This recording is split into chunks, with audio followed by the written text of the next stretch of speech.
The thing that makes Hollow Knight so good is the same thing that can make the next Zelda game even better than Tears of the Kingdom. Tears of the Kingdom has been out for a few months now, and therefore the recency bias is starting to wear off. This makes it a lot easier to examine where the series is headed with a bit less bias, so without further ado, let me explain exactly what I mean. Hollow Knight is a Metroidvania, a style of game that is pioneered by the Metroid series and the Castlevania series, hence the name. The concept behind a Metroidvania is essentially, what if we made an open world adventure game but made it a side-scroller instead? The point of a good Metroidvania is to encourage the player to explore and discover the map progressively throughout their session. If this sounds familiar, that's because this is exactly the vision that Shigeru Miyamoto had while brainstorming for the original Legend of Zelda, and he was able to bring this vision to life. I wish that I had been able to experience playing through Zelda on the NES when it first came out. It truly must have been an experience. I do feel that I got to experience something very similar when playing through Breath of the Wild for the very first time. The sense of an entire world that could be explored with no walls hindering my progress. If I wanted to go somewhere, I could do it. Then Tears of the Kingdom came out, and I got to explore again, but it felt different this time. I had an incredible time playing Tears of the Kingdom, but the things I enjoyed were completely different. My drive to explore was no longer about wondering what was on the other side of this mountain, but instead wondering what changed between the games. The entirely new areas like the depths just didn't make me want to explore, and the Sky Islands quickly became repetitive. This by no means made it a bad game. I spent well over 100 hours on this game and enjoyed almost all of it, but during this time I figured out exactly what it was that made me feel so different between the games. Redundancy. Tears of the Kingdom more than doubled the map of Breath of the Wild on release. It is far denser than its predecessor, with new enemies to fight, new caves to explore, and new islands that float far above the overworld. But while I was exploring this vast world, I realized that bigger does not equal better. It really doesn't matter if I get to explore over 100 caves if they're all the same. It doesn't matter that there are hundreds of overworld bosses if they're just the same ones rehashed time and time again. So,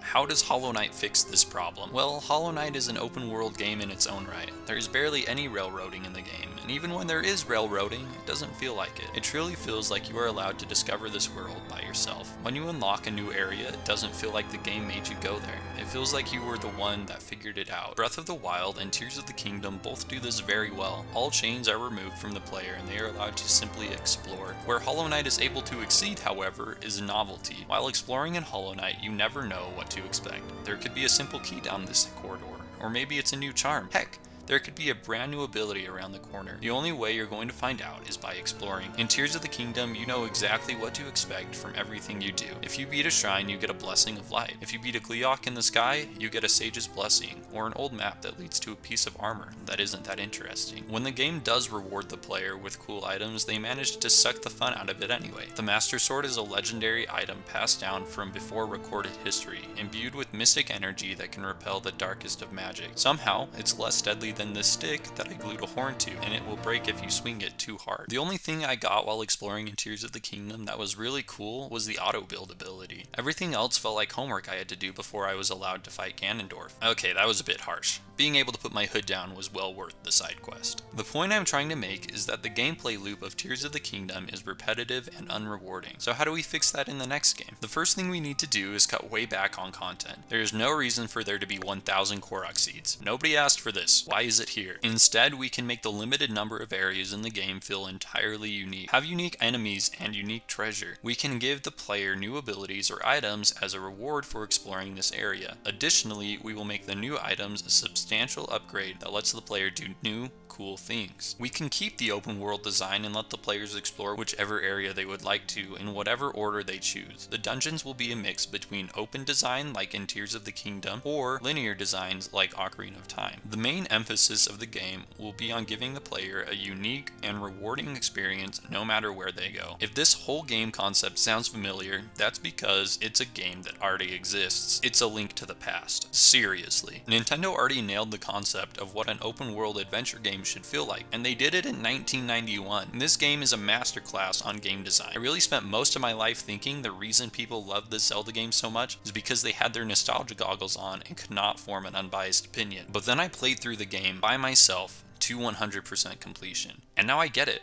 This game has definitely aged, and it shows in some areas, but the concept is there. All we have to do is apply the same concept to a 3D environment. I would like to finish by saying that I absolutely love the Zelda series. I thought Tears of the Kingdom was the best game I played since I played Breath of the Wild. I just hope that we can keep improving the Zelda series as we try new things and fix things that are not working. Also, maybe consider subscribing.